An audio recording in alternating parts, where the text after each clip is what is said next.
Rob Moseley, GoDucks.com. Oregon, of course, number 3 in both of the preseason polls, the coaches poll and also the Associated Press poll. And Dan Lanning, the momentum. Dillon Gabriel, the quarterback. And Rob Moseley joins us on 365 Sports. Rob, thank you very much. This is not like to try to be flippant, but is Oregon getting a little bit more love than even you expected entering the year? Let me see. That's a fair question because obviously there's a unanimity, I think, to people thinking this is, a top 5 team in the country, things like that. But I don't know. So in some sense, it's relatively uncharted territory for this program. On the other hand, it's not the first time this program's been preseason number 3. I think with the momentum that Dan Lanning's had the last few years, the program's had the last couple decades, frankly. I think the move to the Big Ten has a lot more attention on this program than in some other preseasons, and so that's impacted things as well. That maybe some folks are taking this program more seriously than they have in the past, and paying more respect. I think by the nature of the lack of respect the Pac-12 got, that sometimes was reflected, unfortunately, in some preseason rankings and things like that, and that's obviously out the door. So. I don't know. That's a complicated question. Certainly, I don't want to say it's more than I expected because I think we all knew what was coming back, and then with the additions through the portal, that this has the chance to be a pretty special group. Rob, but who from last year's team is going to be the toughest to replace? Who from last year's team is going to be the toughest to replace? I mean, for all that Dillon Gabriel has done, I think you start with when you lose a Heisman Trophy finalist and the guy who with a couple weeks left in the regular season looked like he might have been the favorite to win the Heisman Trophy at one point. Replacing Bo Nix is a tall task. Now, Dillon Gabriel's resume obviously speaks for itself, and he's played a lot of football, and so I think there's a lot of reason to be confident that position is going to be filled there, but when you lose a player the caliber of Bo Nix, you're probably going to feel that. Bucky Irving was a great player. Jackson Powers Johnson, might be kind of the sneaky answer when you have the Remington Trophy winner at center, and then you got potentially a young guy in a Poncho Lalaulu or somebody else on the roster that has to step into those shoes. Those are big shoes to fill. So, but the transfer portal just impacts so much anymore. I mean. Kyrie Jackson, may he rest in peace, was a great corner, and you look at a guy like him and say, yeah, this team's gonna miss him. But then you go into the portal and get a Jabbar Muhammad from Washington, take a guy from your rival and plug him into the defense. It's certainly a different task these days to replace big time losses than it used to be. You mentioned Jabbar Muhammad there. The Ducks have a good number of Texans on their roster. I was just looking through there. One of those, Kobe Savage, a young man who we've talked to a few different times, just covering the Big 12.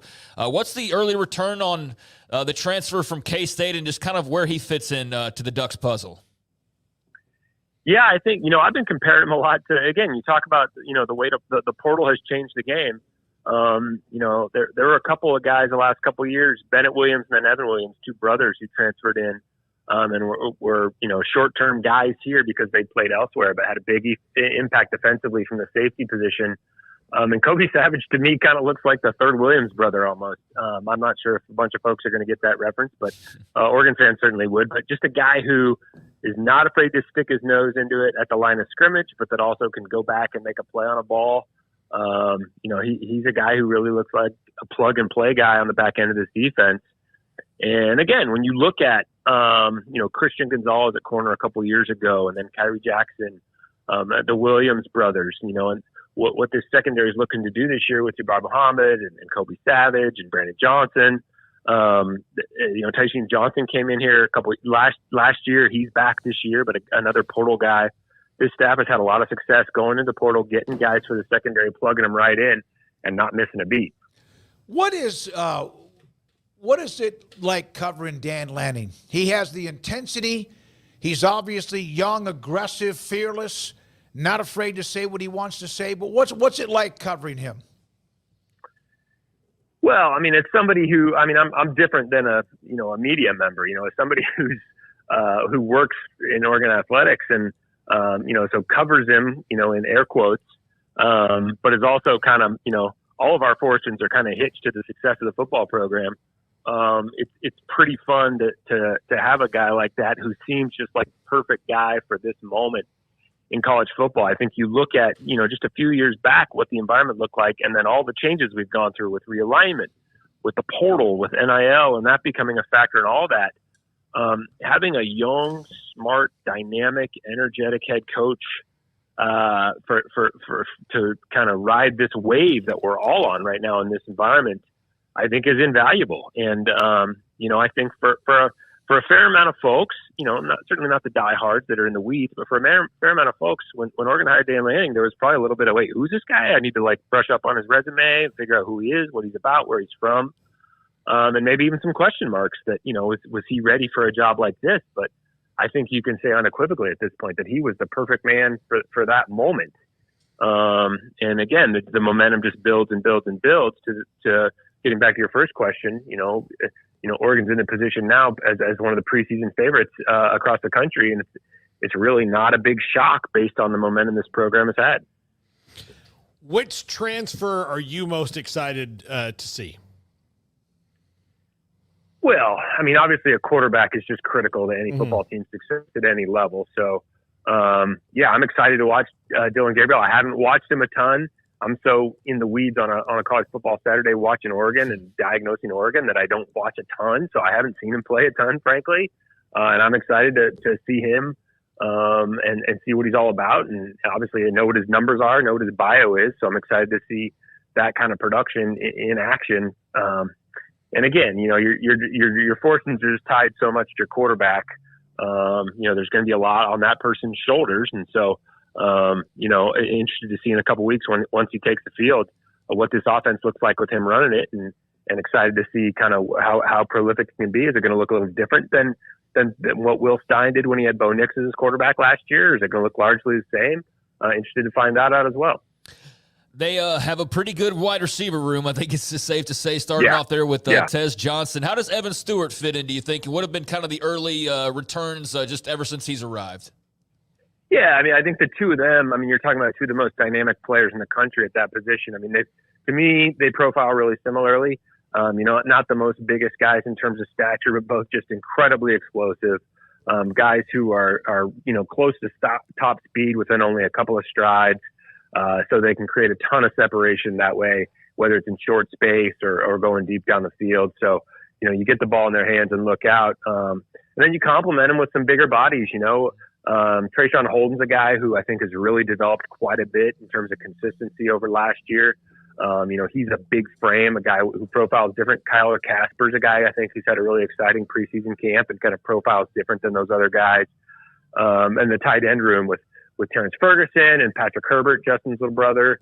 Kenyon Sadiq's a young guy who's been making a lot of noise this preseason. So a lot of bigger bodies too to complement those two guys in Johnson and Stewart, who are just incredibly explosive. I know he had a few snaps last year. Austin Novosad, the quarterback out of Dripping Springs, who once was committed to Baylor for a long, long time and then changed his mind on the eve of signing day.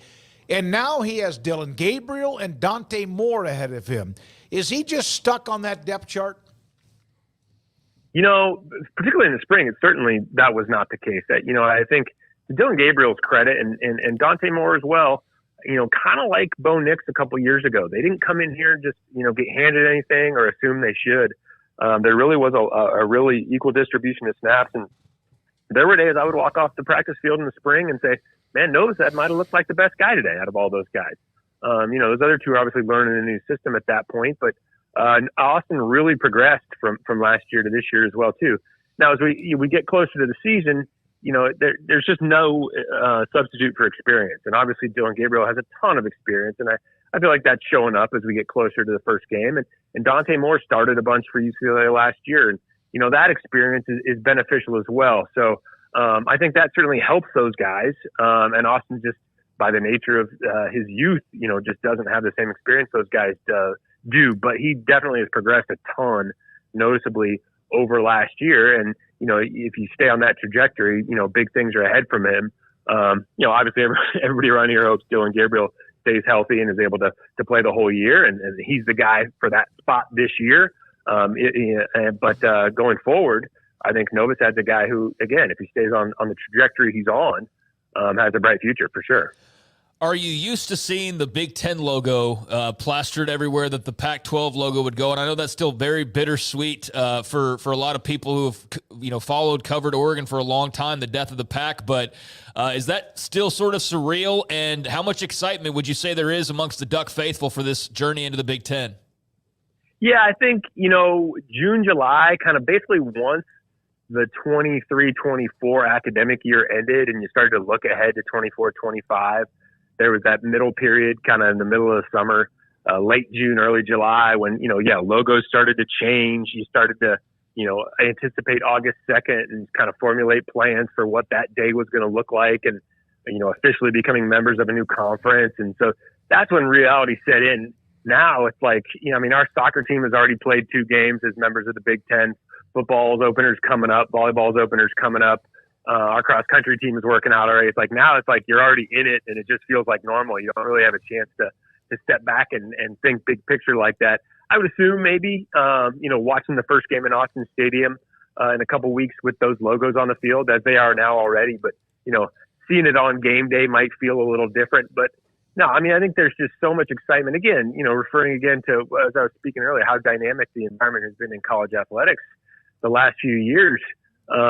You want, there's a couple of conferences I think you want to be in right now, and Oregon ended up in one of them. And so for all the hard feelings from a lot of folks involved, including, some Oregon fans who didn't like seeing the demise of the Pac-12, but change is hard, but also change is inevitable in life. And, I think everybody around here also feels like, things worked out as well as they possibly could have for this athletic department. Great stuff, Rob. Thank you very much. Appreciate you being available to us. Enjoy. I know you will. We'll be back in touch. Oregon in the Big 12 is from GoDucks.com with us on 365 Sports. I'm glad you brought that up, Craig, because You mean in the Big Ten? The Big Ten. I'm glad you brought that up because I was searching for a depth chart. And I went to Our Lads. And, of course, I went to Our Lads and I went right past the Big Ten looking for Oregon. And I couldn't find them. Like I know they're a part of the Big Ten now, but it was just kind of still, okay, wait a minute. I gotta figure out where they are. And of course it was right there, right in front of me. You didn't catch that when you hit the Pac-12 button and the drop-down menu had 2 teams on it? Yeah, I saw that Didn't too. kick in the memory of, oh yeah, that's right. I saw that You too. just hit refresh a bunch of times going, hey, I must not. Wait, 1, 2, going. 2. That's So it? is, and Tanner Mordecai played at Oklahoma somewhat, but he always got knocked back down a notch with all the transfers that came in. Is Austin Novosad going to be that at Oregon? And that's not to take a shot at him. Gabriel, Nix last year, before that, he's only been there for, a year? And then what they might have with Dante Moore. You're pretty good, highly recruited, and yet you keep on having somebody else like who's just better because they're very talented. Well, the deal is like we were talking about with Baylor earlier, somebody's got to be a starter and somebody's got to be the backup. Like Ty Thompson was a highly heralded recruit. He's at Tulane now. Yep. So I don't know. To answer your question, who's available in the quarterback market next year? Who's in the portal? Because that's what Dan Lanning will take a look at before, just handing the keys to Austin Novosad, because he's Well, Dante Moore's just a sophomore, so they got him too, right? right. So there's options that they, that's a question that we can save for about another 6 months, I think, because I don't think there's any clarity that's going to come outside of, knock on wood, Dillon Gabriel got hurt. And Novosad's just the guy on the depth chart that turns out to be the guy, and then he goes and lights it up, and then you're like, okay, well, damn, Oregon's got their quarterback of the future. Outside of that happening, which I hope doesn't happen because I don't want to see Dillon Gabriel get hurt. I would like to see him have a healthy last year. Yep. Then there's no way to answer that question right now. But it's entirely possible that, he gets lost on the depth chart, just like hundreds of other players each year get lost on the depth chart. And lots of them are former 4-star rated players. We just talked about a guy earlier in Jaden Rashada, who's on his 3rd team now at this point, a former 5-star quarterback. And there's various other examples of Malachi Nelson. Yep. I mean, Another he goes one. to Boise. Is he guaranteed? No. So, yeah, I don't know what the future holds for Austin Novosad, but sounds like he's doing pretty okay. It's just a matter of you're not Dillon Gabriel and you weren't Bo Nix. So, let's see how this year plays out. All right, I have all the way back to 2018. Who was favored in the media poll between 1 and 2 in the Big 12 media poll in football, and who actually played in the game? I got that. I got evidence. All right, let's do that next then. And now I can delete that file. Yeah, I have that evidence. Let's do that next. And I think I just based on one that I saw, there is a lot of this team was good last year. Let's vote them in the next year. Yeah. There's a bad habit of that. There's I an feel like in the example Big of that, 12, like 2 or 3 years in a row. We'll do that. We'll come back with that